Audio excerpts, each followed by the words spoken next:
And then you see how much violence there's on the left, with our friend Charlie Kirk getting murdered in cold blood this week, and people on the left celebrating it openly.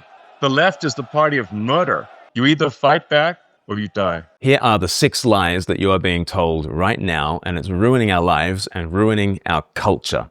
They're not lies that are articulated very much, but the social media environment that we are all inhabiting are reinforcing these untruths in every minute of our lives. Here are the 6, and we'll go through them. This is him. This is you. This is that. This is them. This is nothing. This is everything. First of all, this is him.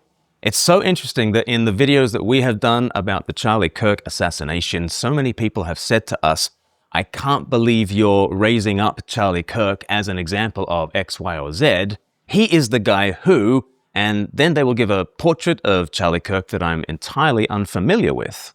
I was speaking with my colleague, Nate Morgan-Locke, whose Reform Mythologist channel you should definitely check out. He said he had no idea that Charlie Kirk was in fact a Christian until after he had died. His social media feed sometimes gave him images of Charlie Kirk doing a political thing, but never preaching the gospel. For some people, all they see is Charlie Kirk preaching the gospel. For some people, all they see Charlie Kirk doing is defending free speech. For some people, all they see Charlie Kirk saying is things about race and immigration that he ought not to have said. And if that is your social media diet, how can you conclude anything but Charlie Kirk is a hater? But we live in these social media silos in which you have a curated news feed. You don't just have an alternative worldview, you don't have alternative tastes, there are alternative facts out there for you to discern. And you're constantly being told, this is him.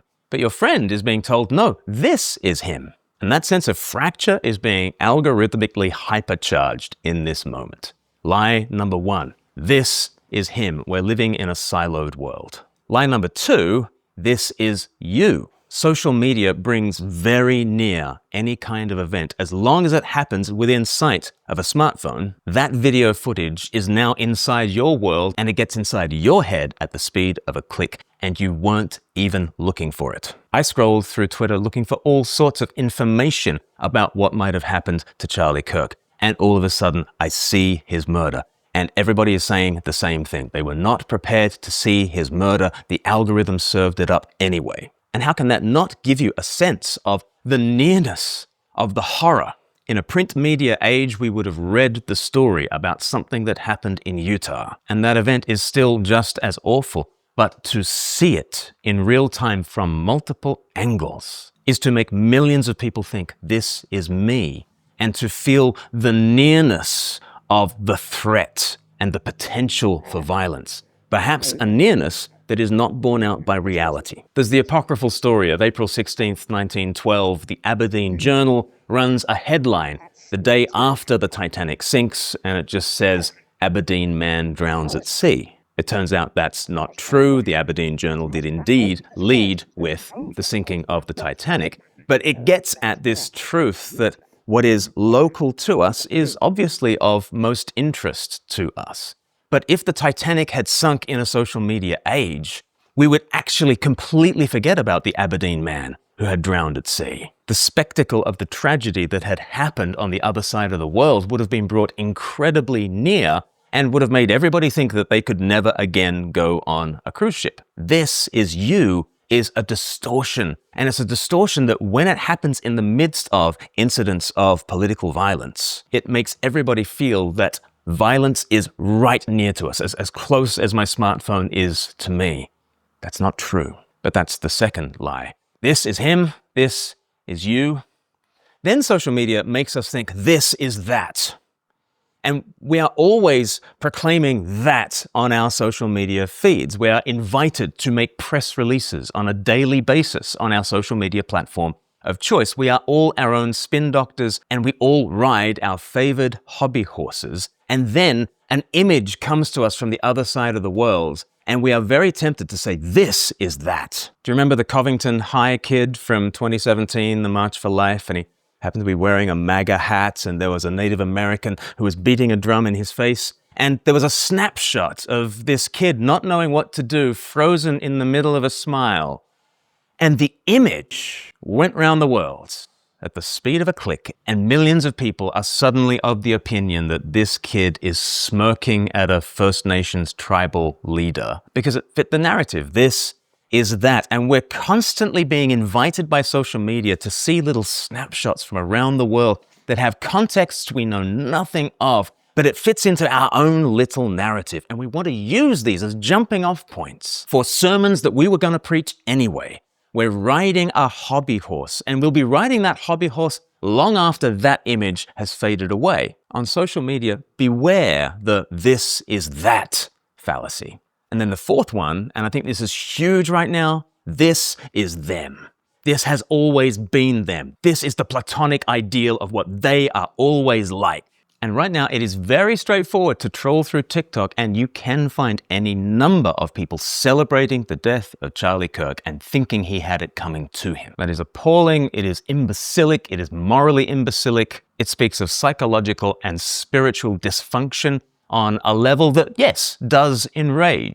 But then social media is constantly inviting you to be enraged at them, to quote tweet them, and to say, this is them. This deluded TikToker is them, the other side. And you get Elon Musk tweeting out things like, the left is the party of murder, as though the left is celebrating the murder of Charlie Kirk. And yet it's incredibly straightforward to find some very well-balanced and profoundly helpful comments by those on the left. Whether it's Bernie Sanders or AOC or Barack Obama, or you can find all sorts of left-leaning people who are having all sorts of appropriate reactions to this moment. But social media gives a megaphone, a bullhorn, to anyone with the most fringe views, and the most fringe views get amplified. Because if it enrages, it engages. That used to be the old saying, didn't it, about print media. If it bleeds, it leads. The sensational thing is the thing that is going to be forwarded in print media. Oh my goodness, have we hypercharged that? If it enrages, it engages. And the man who owns Twitter is the worst offender when it comes to this. Here he is addressing a march. Tommy Robinson is asking him to comment on the events of today, and instead of being the grown-up in the room, he falls instantly for the "this is them" fallacy, and he invites over 100,000 people who are there demonstrating in London to do the very same. Have a look. And then you see how much violence there's on the left, with our friend Charlie Kirk getting murdered in cold blood this week, and people on the left celebrating it openly. The left is the party of murder and celebrating murder. I mean, let that sink in for a minute. That's who we're dealing with here. This is a message to the reasonable center, the people who ordinarily wouldn't get involved in politics, who just want to live their lives. They don't want, they're quiet. They just go about their business. My message is to them: if this continues, that violence is going to come to you. You will have no choice. You're in a fundamental situation here where whether you choose violence or not, violence is coming to you. You either fight back or you die. You either fight back or you die. And that's the truth. Today, Elon, I think the British public are telling the world that they're ready to fight back. Good. Yes. Come on, Great Britain. Oh! Profoundly unhelpful speech and committing all sorts of fallacies, including the "this is them" fallacy. Let's not fall for it ourselves. The fifth lie we're being told is this is nothing. And here we need to talk about Tyler Robinson, the shooter, who engraved onto his bullet casings any number of conflicting internet memes. And many people are calling this posting as a political assassination. I found this article by Ryan Broderick and Adam Boumas to be very helpful at points. Charlie Kirk was killed by a meme. The use of memes in political mass violence started in earnest in 2019 when a man filmed himself attacking a mosque in Christchurch, New Zealand. Just before he started, he told viewers, subscribe to PewDiePie, the biggest YouTuber at the time. Months later, in Halle, Germany, an attacker live-streamed the shooting of a synagogue on Twitch. In 2022, an 18-year-old white nationalist live-streamed a shooting in a grocery store in Buffalo, New York. Investigators later discovered that he was planning it openly on 4chan and Discord, calling it a real-life effort post. And in the last year, Luigi Mangione allegedly gunned down United Healthcare CEO Brian Thompson with bullets that read, "Deny, defend, depose." Days later, a 15-year-old posed for a photo flashing the right-wing OK hand symbol before allegedly carrying out a school shooting in Madison, Wisconsin. And just last month, Robin Westman allegedly carried out a shooting in Minneapolis with bullets that had a range of messages from all around the political spectrum, including "I am the woker baby, why so curious," skibbity, and the simplified line version of the lost JPEG meme. According to law enforcement, the messages on the bullet casings believed to have belonged to Robinson were equally politically confusing. The bullet that struck and killed Kirk had notices bulge, capital O, little w, capital O, what's this, written on its casing, a reference to a long-time internet joke that originally comes from a text-based furry roleplay. It is not proof, however, that Robinson was a furry.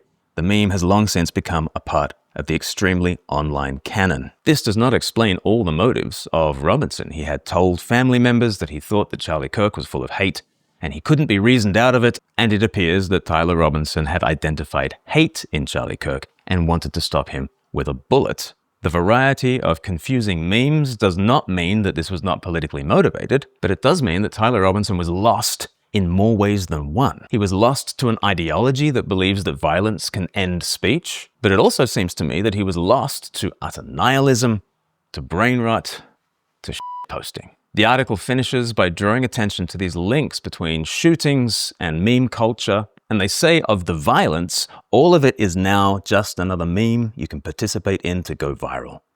Made even more confusing by a new nihilistic accelerationist movement that delights in muddying the waters for older people who still adhere to a traditional political spectrum.